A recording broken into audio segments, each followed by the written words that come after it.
You're watching In the Office. My name is Bray. Let's do some quote learning.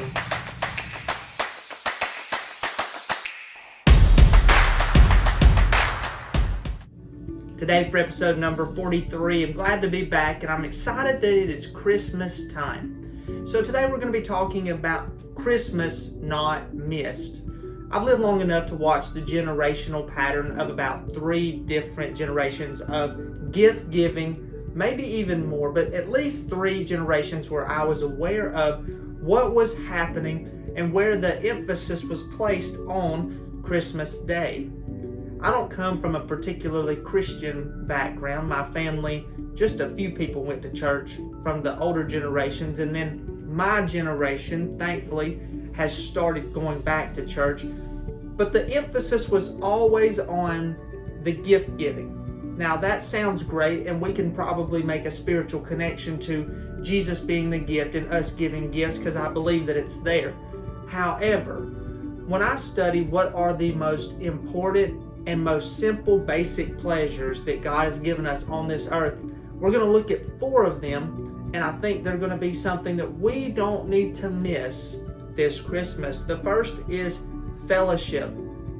You and I both thrive when we have fellowship, when we have good relations with other people that think and believe the way that we do. When we go to family get-togethers, you'll see sometimes little camps form because some people get along better than other people. Sometimes we can begrudge that, and sometimes we just need to accept that it is what it is and that people sort themselves out naturally based around interests, age, and other things. But fellowship, we all want it, we all desire it. And in the age of social media, we all try to artificially add that extra touch and connection more frequently, when I would just tell you that is an option of staying connected with people, but the best is person-to-person, face-to-face connection, that fellowship. It's something that there is no real other substitute for, and we need to make sure that we put ourselves in a position to do that. So if you're thinking about not traveling to see relatives this Christmas, I would encourage you to do so. People lose loved ones all the time. You don't know if it's going to be your last one with them. I've recently lost a loved one this week, and I'll tell you that it is going to make Christmas a little more difficult, and you just need to make sure that you take advantage of going face to face and having that fellowship with your family members while you still can. Number 2, a shared meal.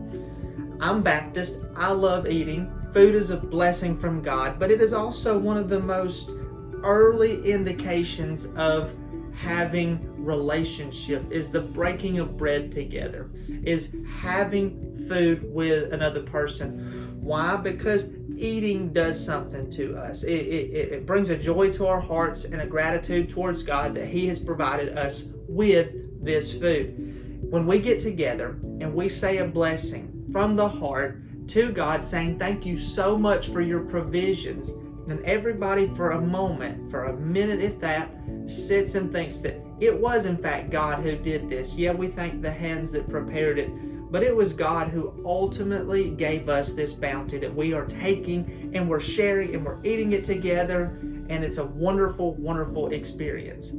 I still think that some of the times when I go to lunch with other people, those are great, wonderful memories. When me and my wife were dating, those early years where we're going out and eating Waffle House at 2 a.m. or just having a meal together is so wonderful. But then you put family around and you put the focus of Jesus being the reason that we're doing this because of all of His greatness to us, His gift of salvation, then that shared meal can be so much more special.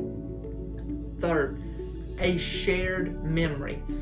When my family gets together, we tend to get very nostalgic, and I think that that's a good thing. I think it's wonderful that we can think back on the past, and yes, sometimes we do sanitize it. I will admit, I'll be the first to admit that we sanitize the past sometimes because we're optimists. We believe that it's not how you start, it's how you finish, and we want to paint people in the best light possible. So sometimes we do sanitize the past, but we look back on people's lives and we extend grace just as our Heavenly Father has extended grace to us.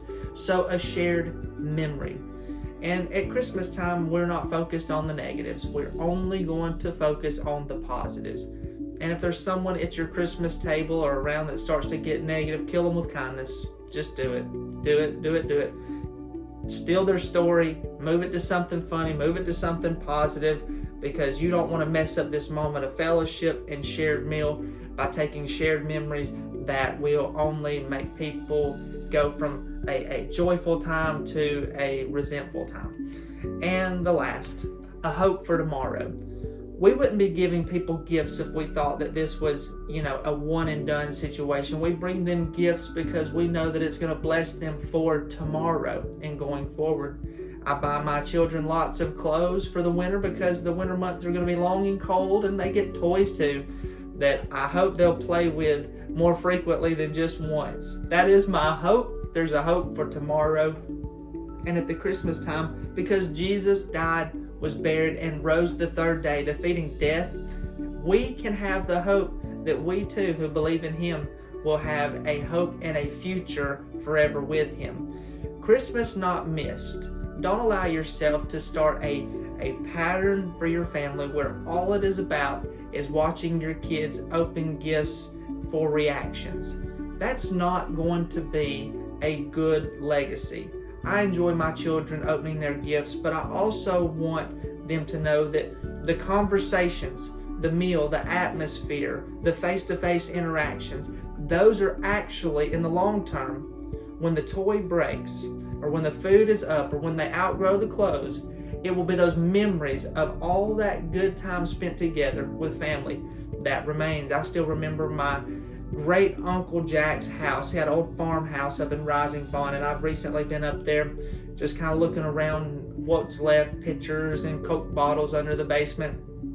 I can vividly remember at least 5 different years of Christmas in that house. It was always a little colder than I wish it was. Everybody was wearing thick jackets, but it was a wonderful time. The house smelled like coffee and other foods. I think about the collection of Hess vehicles, because that used to be a big Christmas gift given out. My uncle would collect the Hess vehicles, the planes, the trains, automobiles. And I used to think, if I could just open that and play with it, it would be so incredible. The memories, they're still there. The toys are gone. The memories remain. Christmas not missed. Get your family together this year and thank Jesus that you can celebrate what He's done for us.